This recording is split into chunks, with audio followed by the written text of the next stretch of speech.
Продовжуємо роботу в Україні. We continue our work in the Ukrainian Crisis Media Center, and now we will discuss the reduction of disproportions in academic achievements. We have the following interlocutors: Ms. Monali, intern of CEDOS Analytical Center under the program Civil Society Professionals. We have Iryna Kohut, analyst of the center CEDOS.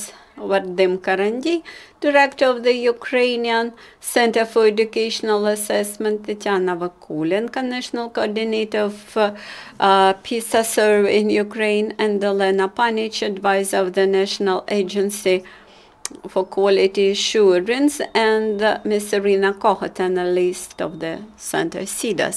On the stage, you see three people, and two more people we will have via Skype. Good afternoon. I would like to start our discussion with a short introduction. In general, disproportions in academic achievements is raised within educational policy framework in all educational systems in the world. And by the way, in those countries where the academic achievements are high, usually they have also high equality level. Access to university education usually is in those countries is less dependent on the origin of the richness of family, etc. Unfortunately, research, global research among other countries suggest that nevertheless the dependence between access to education and academic achievements and favorable conditions like richness of the family, like vulnerable situation of the family, unfortunately exist, and in the world, there are different policies tackling those barriers to education, like space barriers, like distances, inequality in access to quality education, and offer special training programs for vulnerable groups. Actually, in each country, they have their own set of measures targeting inequality in education. In general, societies are not equal in everything, in economic, in social aspects. That is why in each country they have their own toolkit how the barriers for equal education could be removed. Ukraine has to find its own measures, its own tools. And we did our best to develop such toolkit. Ms. Monali, intern of CEDOS Analytical Center, had studied the countries with which are similar to Ukraine in social and economic conditions, studied how the barriers for children from rural and remote areas are removed. And now I suggest to listen to Monali and then think how whether this problem with the children from remote and rural areas exist in Ukraine. Then we will look at OECD member countries, how they tackle the same problem, and then we will try to offer some solutions. So I give the floor to Mona. Mona? Okay. Right. Thank you so much for giving me the opportunity to be part of this event today. And I know that we are running tight on time, so I'm going to stick to the point here. I like to start with giving some reasons why we thought of conducting this study in the first place. And the first point here is that mass literature refers to the importance of education in informing human capital and its significance for individual and economy-wide performance, and also higher levels of human capital as measured by the quality and quantity of education tend to contribute to a more rapid economic growth and help the poorer economies to catch up with the richer ones. As such, human capital plays a key role in the economic development of low and middle income countries. And the relationship between growth and schooling is inherently dependent on the returns to education, which are often heterogeneous across different population groups.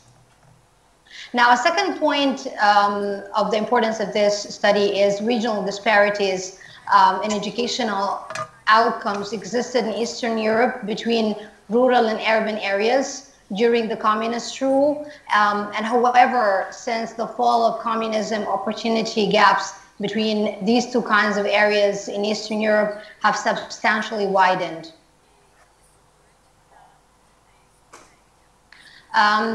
Now, despite the evidence of rural disadvantage in this region, little is known about how social exclusion and limited access to educational opportunities shape young people's lives in rural areas of Eastern Europe.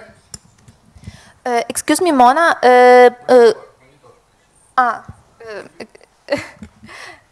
Yes?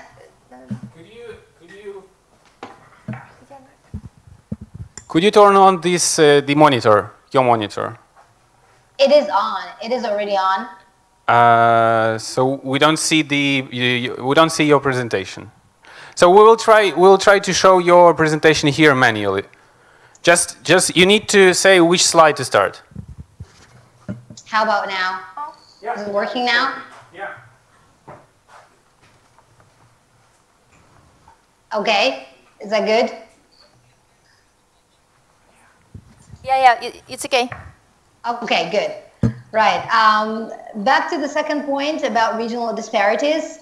I was saying that in spite of a significant urbanization trend, according to World Bank, about 30% of Ukrainian population still resides in rural areas. And without taking in consideration any other factors, studying in urban school increases an average score of an EIT participant by 11 points in Ukrainian language and by 14 points in math. Now, if we add studying in a premium school, that average score adds 13 points to Ukrainian language and around 14 points in math. Now that tells us about the gap that exists between these two, the schools in these two kinds of areas. Now the rural context in Ukraine has a number of characteristics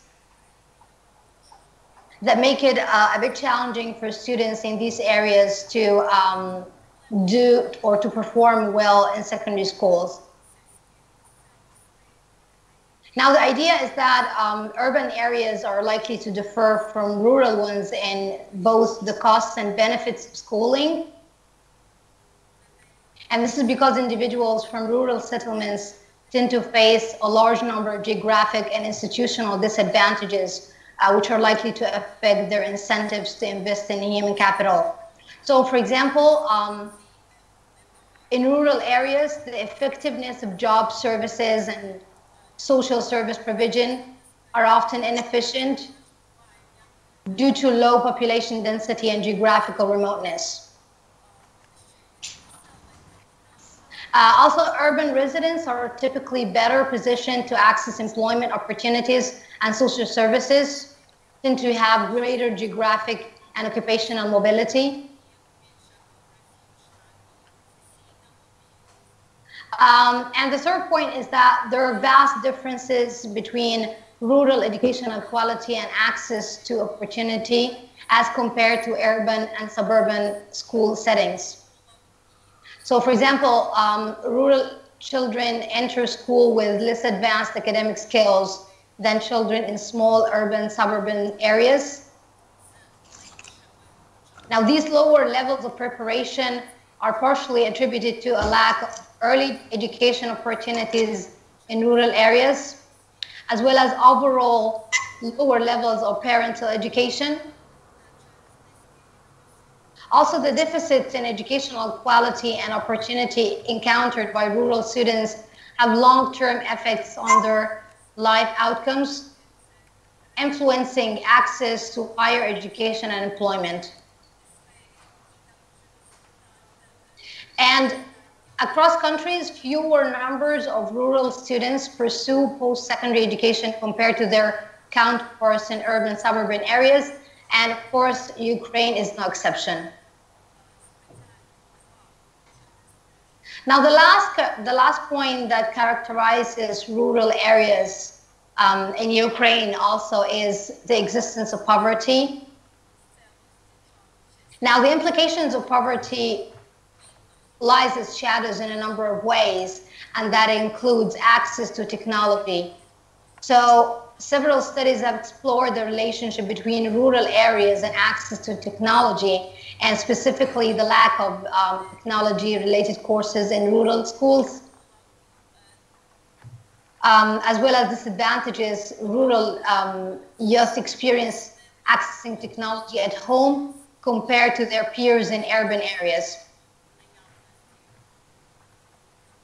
Poverty also has an impact on less advantaged home environments, including, as mentioned before, parents with lower levels of education, decreased access to basic human needs relative to non-rural children, such as cognitive stimulation in the form of books and activities, as well as parental warmth and responsiveness and emotional support.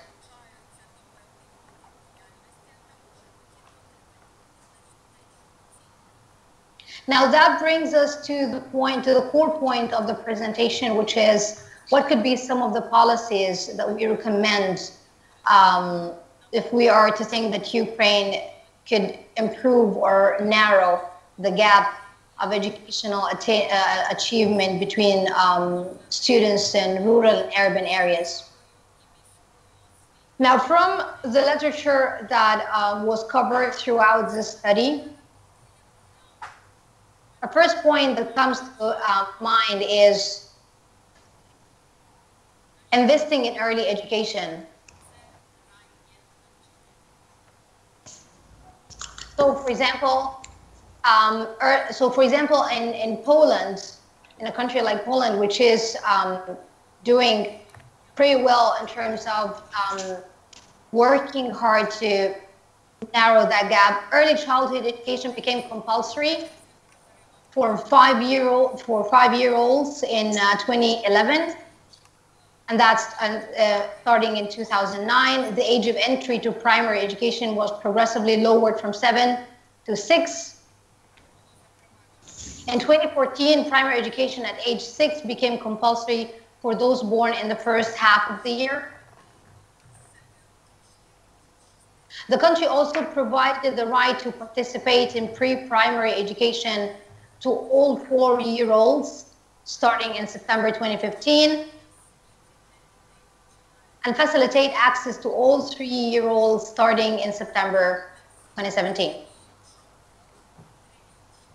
Another point is that they try to limit the fee paid by parents for each hour of pre-primary education beyond the 5 free compulsory hours.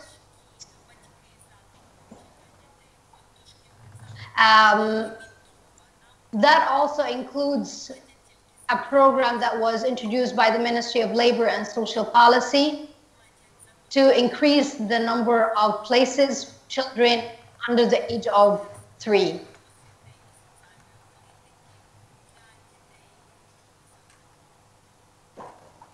Another policy recommendation would be is to try to finance essential educational inputs. And that came about from a number of countries that access the EU, such as Czech and Slovak Republic and Lithuania. And what happened is that the approach was adopted by basically identifying a minimum set of essential educational inputs and financing them uniformly for all schools from the central government resources. Now, while varying in details from a country to another, this essential approach is being applied in the majority of the countries that access the EU. Specialized secondary education, higher education, and education for children with special needs are also financed centrally in most of these countries, as are all capital investments for schools. Now, in general, the formula provides for central budget financing of more educational inputs in the more prosperous countries among these ones than in the less prosperous ones. Now, this broader central financing helps reduce, but it doesn't eliminate completely spending inequality in education. Whereas, on the other hand, a country like Bulgaria, for example, the poorest of the accession countries, parents are required to purchase textbooks, and that, of course, lays more financial load on parents.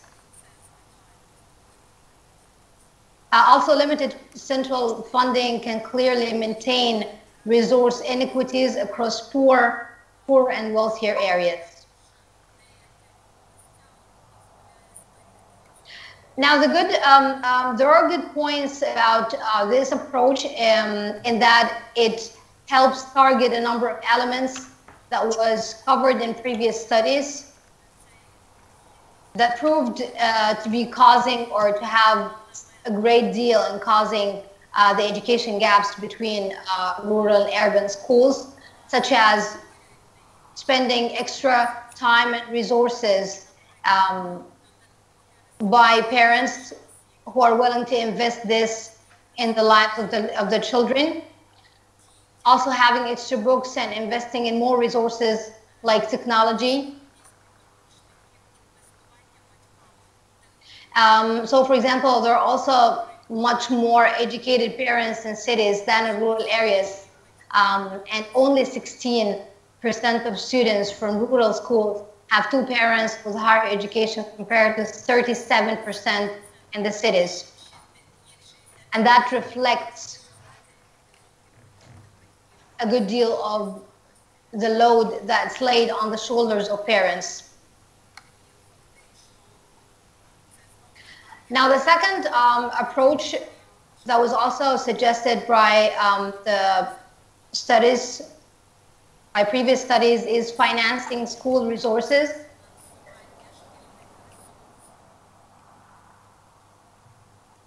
And that includes giving teachers the opportunity to invest more time in classroom, to have well-designed training courses to meet their needs. Also financing the basic needs for schools and for classrooms.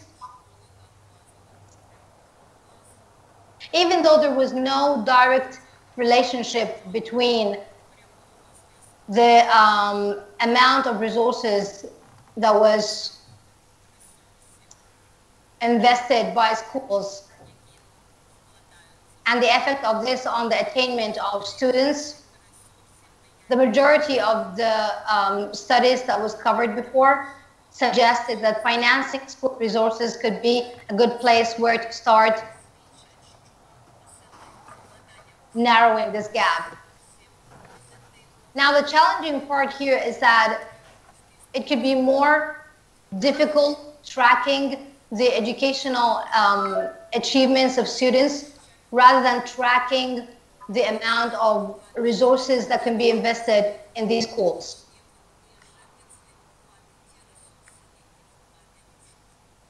And finally, the conclusion is that even though there is a vast majority of policies that was suggested by different countries that have similar circumstances, economic and social, to Ukraine, the important point that remains is that any of the policies that could be designed should consider the context, the resources of the country, and the possibilities of implementation. And what's even more important is that these policies need to be based on informative research rather than just applying the examples that was adopted by other Eastern countries in general. Thank you. That brings me to the end of my presentation.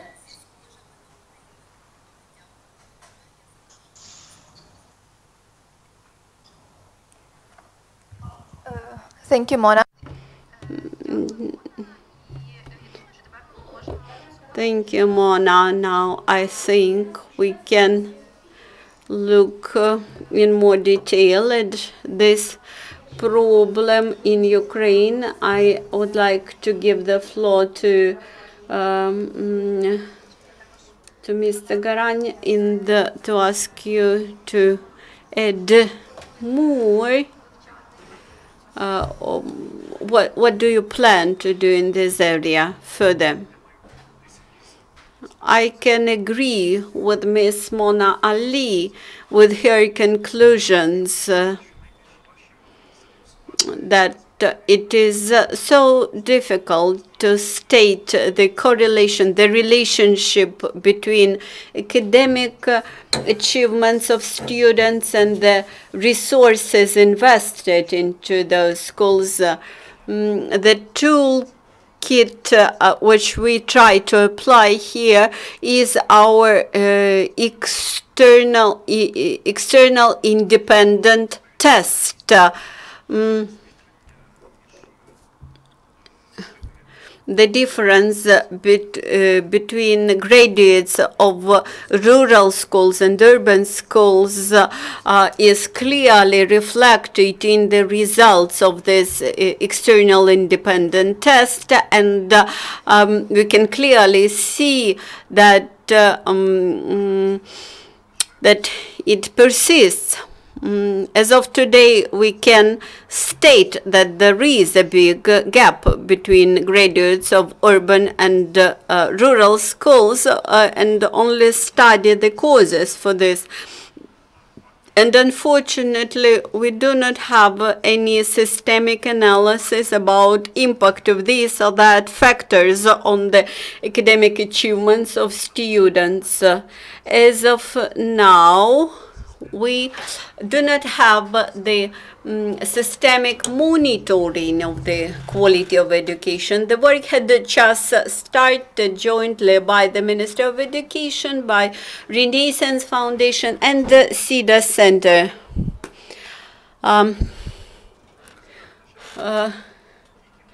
Academic achievements could be traced back in historic series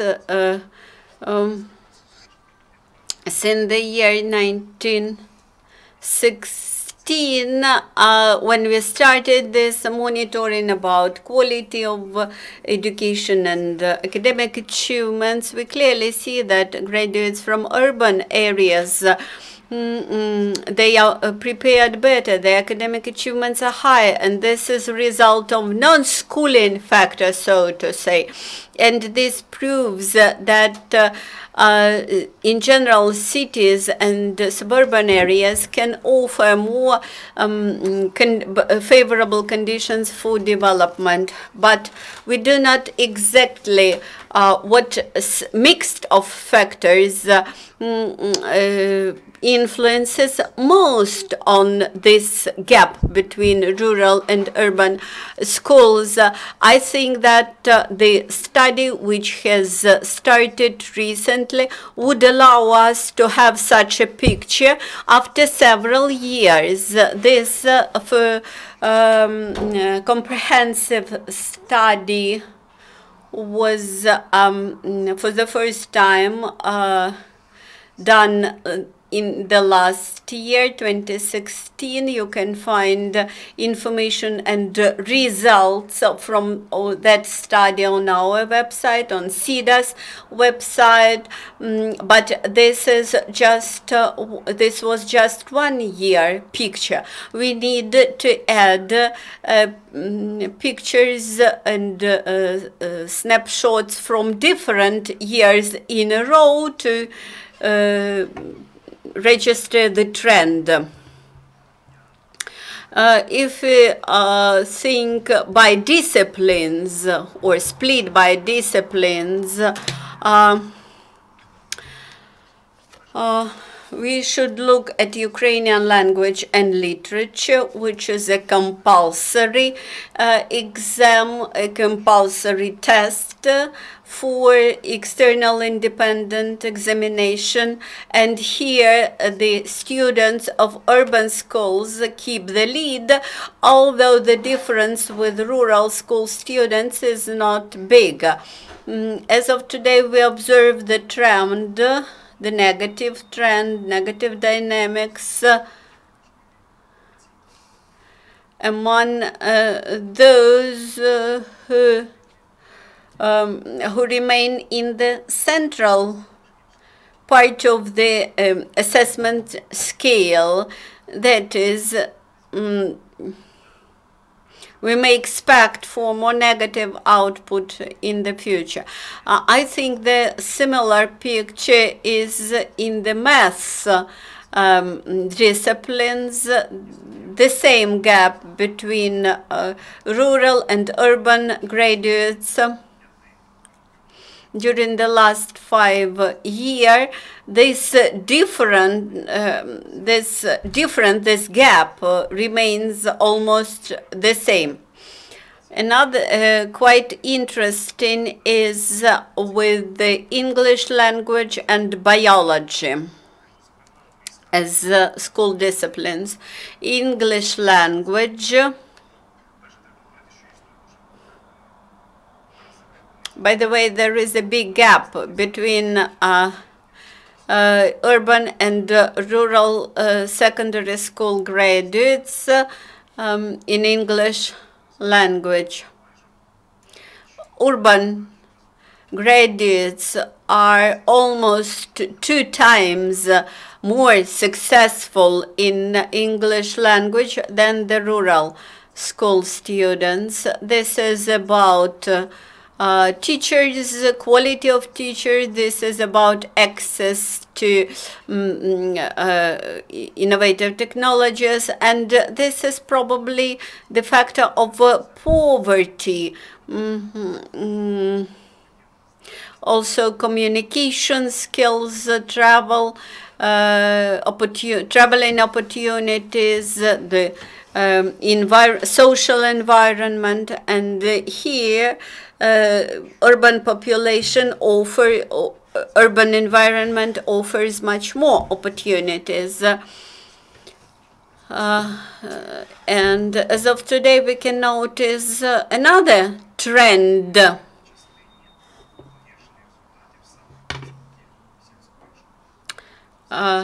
This is a negative trend during the last 5 years between rural graduates and urban graduates.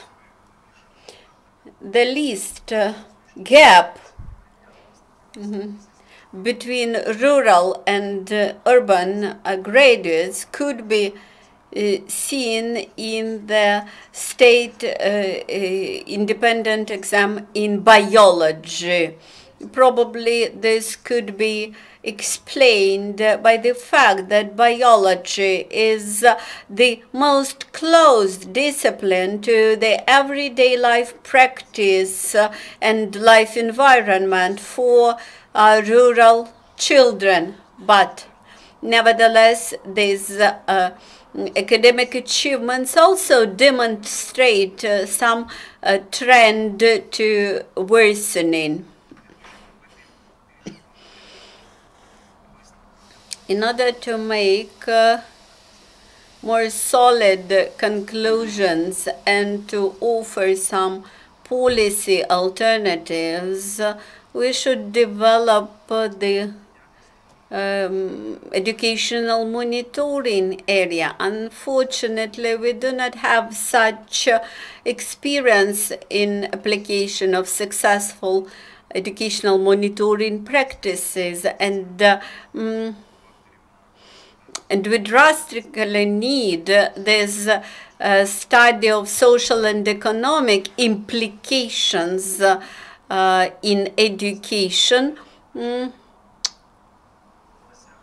social and economic implications of poor education.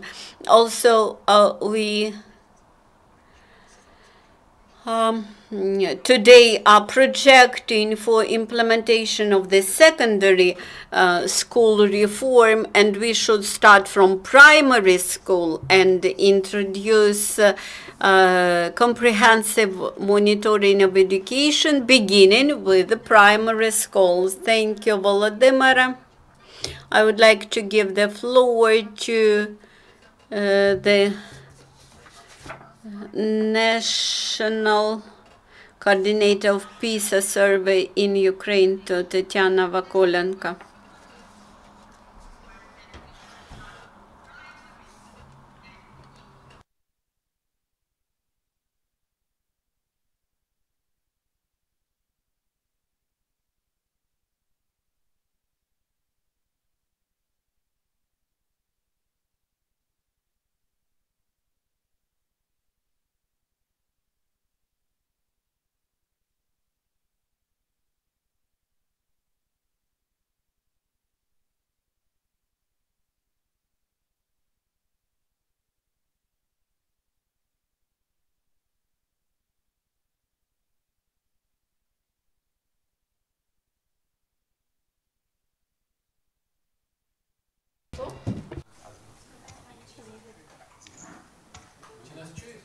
Тетяна, ти нас чуєш?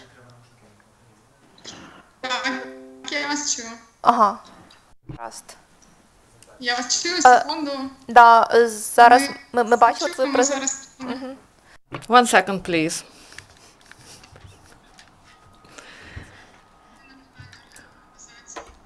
The question.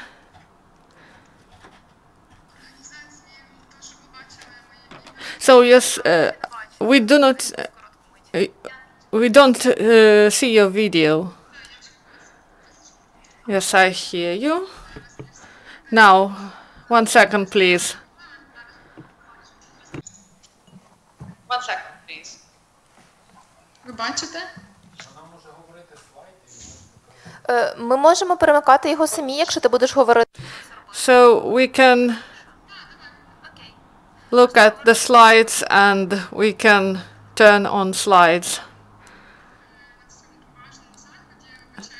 So thank you.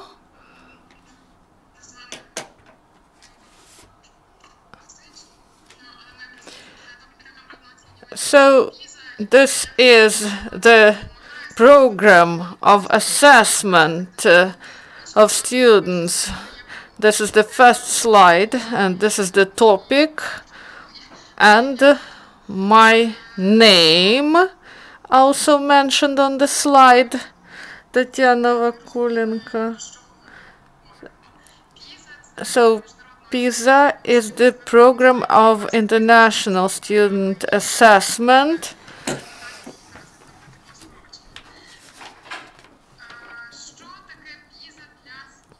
So PISA is one of the biggest research and assessment. Here are 80 countries that participate. It is directed to assess students, their level of skills, and how they can implement their knowledge in real life situations. And this assessment is done once in 3 years, and now in Ukraine we have the first pilot stage of this assessment, and it is called PISA 2018, and Ukraine takes part in this research for the first time.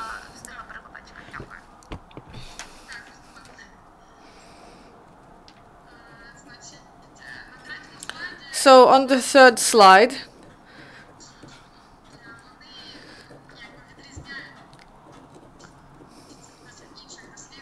so it is about quality of education. For us, it is important. Low quality of sound. So these are 15-year-old students who are assessed, and there are representatives of rural areas and urban areas, and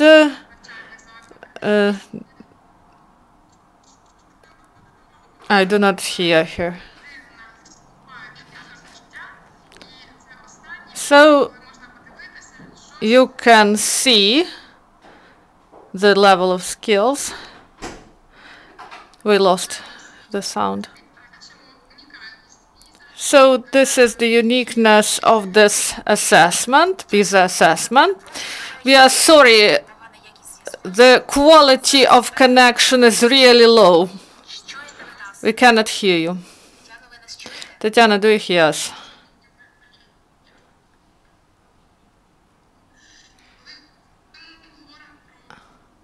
The quality of sound is low. We cannot hear you. Please reconnect.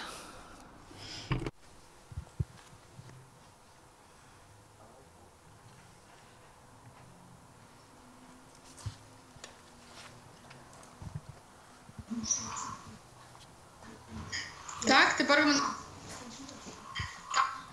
Шановні колеги, я є з вами? Так, здається, зараз краще. Зараз краще. PISA, на четвертому слайді ви бачите унікальність PISA. On this slide you see the uniqueness of PISA, and for us it is important that it is directed on educational policy. So the issue of quality of education is really important in this assessment. And if we are speaking about the gaps and disparities among the students in different countries, we may say that students in different countries, they can have differences in their competences. So in rural areas, they have more difficulties, and speaking in more detail, and we lost her. So,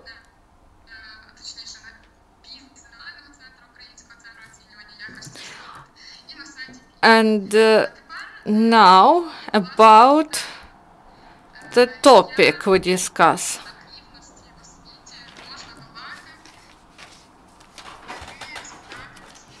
So, PISA 2012 results excellence through equity, giving every student the chance to succeed.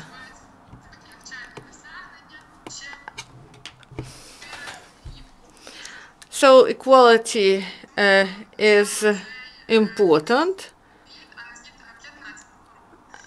So in 2015, the same report was called Excellence and Equality, and here it is excellence through equality. Забезпечення рівності різних учасників досліджень. OECD, in the framework, we lost him. So they study many reasons of equality among the students of one country. These are social and economic inequalities in the country. We have rich people and vulnerable people, and of course there are inequalities in educational sphere, and OECD establishes study programs,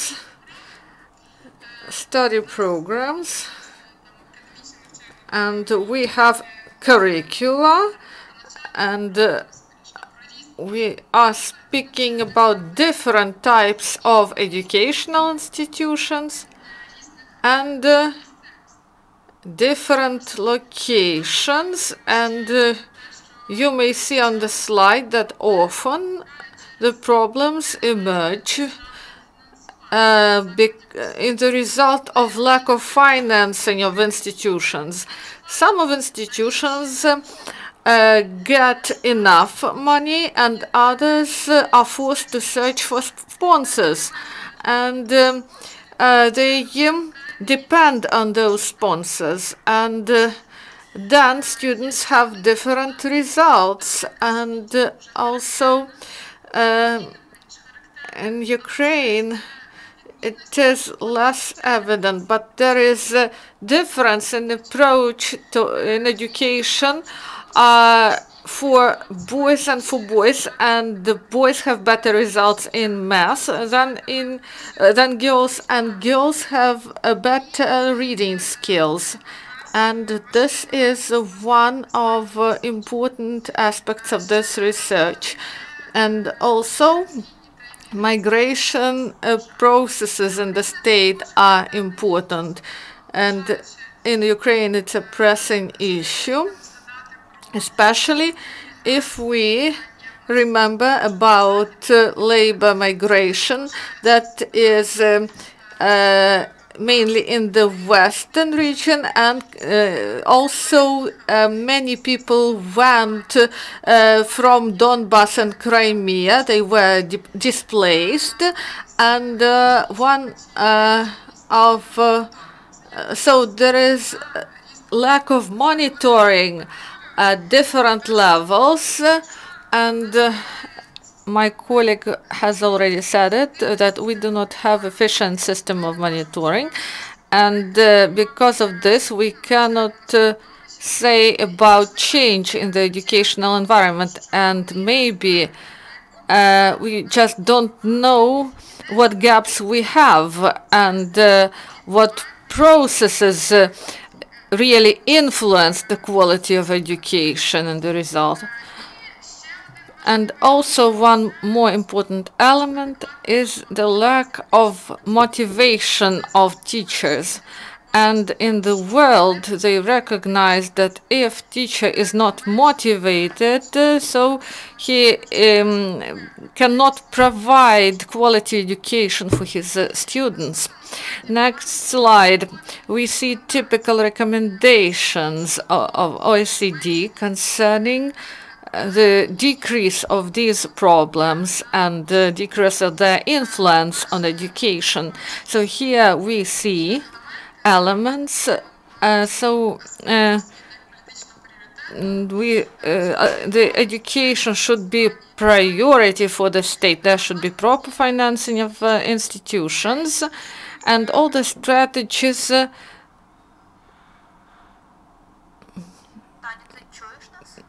We do not hear her. So the development of proper strategies of financing and education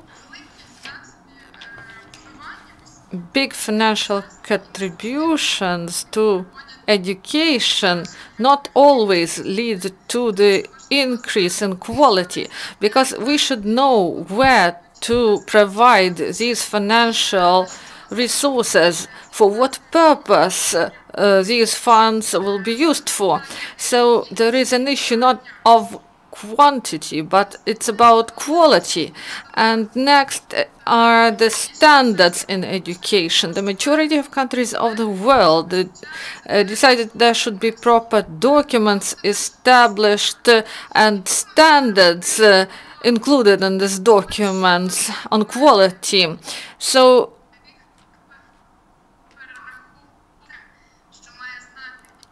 what student should know, what skills he or she should have, and how to reach these standards. And also the curricula and proper curricula, and also we see that leading countries of Europe, a lot of institutions there, they create their own curricula, and they have quality standards, and these curricula, they correlate with these standards, and these curricula are implemented in accordance with the properly established standards. So in leading countries, the teachers are the main drivers, the main motivators, and there should be proper support for teachers in order to allow them to provide good education for children. And also communication strategies on importance of education in Ukraine. There is not enough information about educational institutions, about what quality education means, and also there should be monitoring and the proper assessment of education, and also there should be feedback from society, and there should be proper feedback from people. And also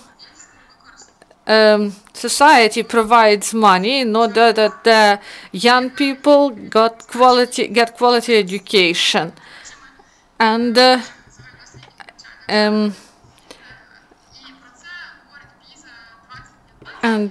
PISA 2015 provides recommendations. The first proposal is simple, is to increase the number of hours for some subjects. When we say that there are specialized and non-specialized schools, when we say that some subjects are reduced to 1 hour per week, it means that we force a student to study on his own. And the world practice shows that this is less resultative, and there should be support of teachers, so resources should be provided to them. And here we say about the support of the teacher by personnel of school, and also there should be it often happens that streaming is introduced, so they select talented students and they are in A class, and other children go to B or C or D, and this leads to social disparity, and the students have also different results of their education. Also, there should be a proper allocation of resources. A lot of money does not mean quality and equality. Equality is correct use of available resources. And the provision of productive cooperation between teachers. What does it mean? It means that this is mutual education, productive communication, and adoption of educational curricular programs and strategies. Cannot hear her.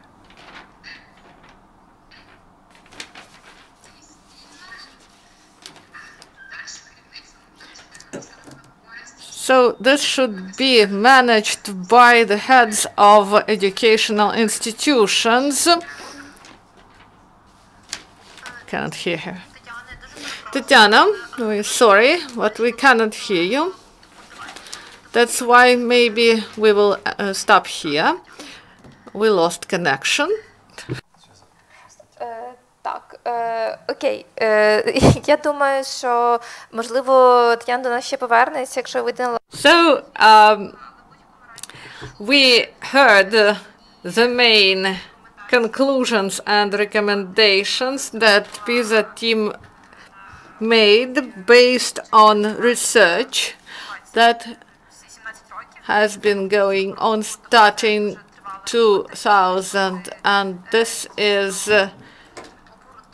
really grounded research, and it is important to say not only about monitoring, assessment of results of students or results in work of educational institutions, but also we should speak about parents, and we also should speak about reasons of inequality. And Maryna Shevtsova will tell us about it. She is the intern of CEDOS Analytical Center under the program Young Professional Development Program. So my colleagues have highlighted this topic, and they said about big gap, and this gap between urban and rural educational institutions. But I would like to draw the attention of the public towards the problem concerning the problem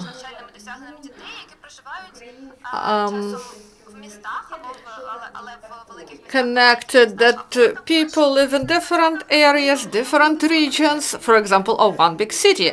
For example, if we take Kiev, this is social and economic inequality between different regions, and we heard it in the first report about big gap in the knowledge and skills, and 130, 144 scores in math.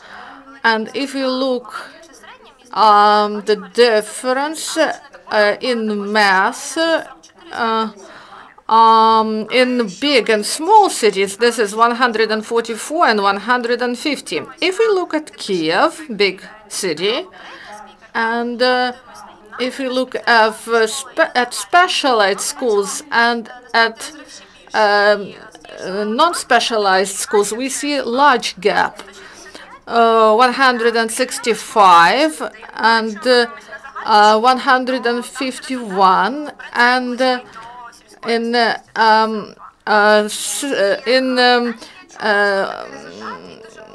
why the results are like this? It would be easy to say that those who study at specialized schools, they know math good because they are more talented, because they have some natural talents, but this is not the case.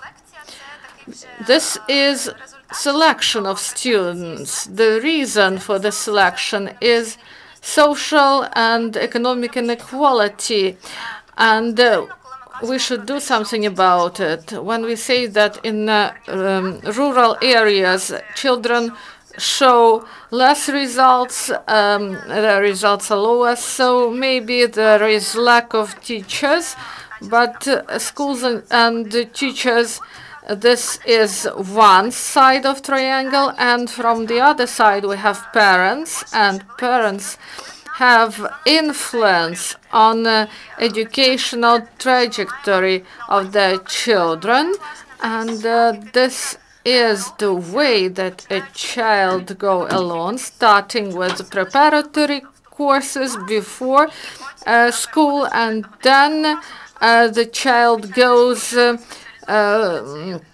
to school, and then the decision is taken whether a child will continue his or her education after ninth form, and this is problem not only for Ukraine. And this unequal start, it is at an early, it is made at the early age of the child. So some additional education is provided to children who have more resources. So parents provide not only their money, but they also provide their wish, their motivation, and they contribute their time and effort in order that their children have better access to educational opportunities. And if the start is unequal from the beginning, it is difficult to correct the situation. So we have large concentration of children whose parents were motivated enough, who helped them to enter better schools in some regions or in some cities. And we have children with less privileged background, and they are in schools, those schools for poor people, and they have low expectations just to go to some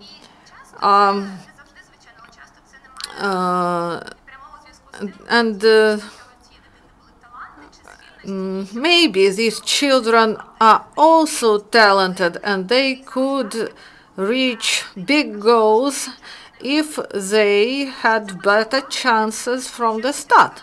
So what I wanted to say, we should pay attention to these gaps between urban and rural areas and between more poor and richer regions.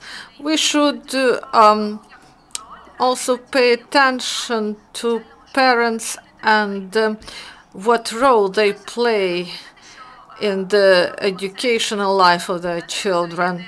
And our aim is to help parents to be more motivated to help their children, and we wanted to introduce some changes to provide better opportunities in order to motivate parents who have less opportunities in terms of money and resources, and we try to provide them some sort of motivation in order that they better understand how to help their children to get better education. And thank you. Thank you, Maryna. Summing up. So, the connection was not good, and maybe I will add some information. So we should understand that, and Tetiana Vakulenko supported it, that we should identify the problem first. And in Ukraine, there is big inequality between urban and rural schools, and this fact is declared by the leadership of the country and by educational specialists.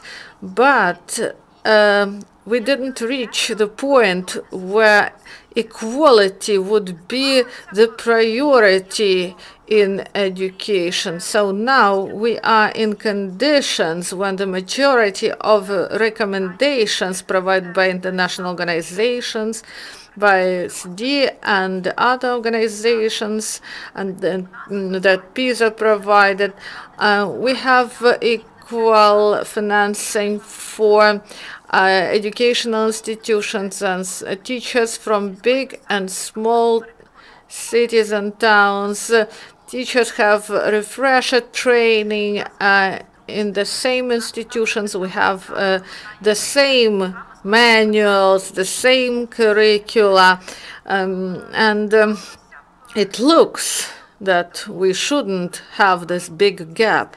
But in the Ukrainian system of education, there are systemic faults, and there are different types of institutions. They have different programs, and they are different from the very start, from primary school. And also there is unequal access to technologies, and there is different gap in the sphere, and parents can contribute to state schools, and thus it creates also inequality in education, and you know the problem of underfinancing and unequal access to preschool education and unequal access to extracurricular activities, not only for children but also for teachers.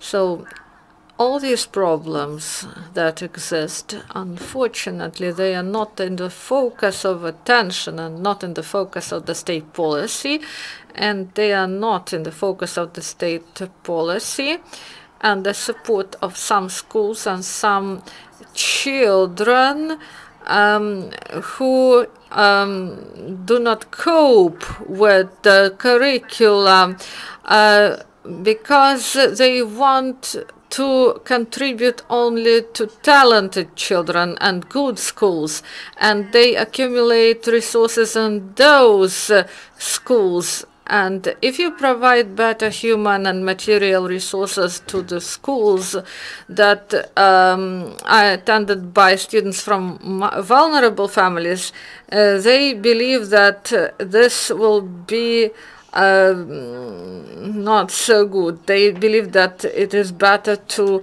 support talented children. But in many countries of the world, they understand that they should better provide for schools not for talented children, but for all the children.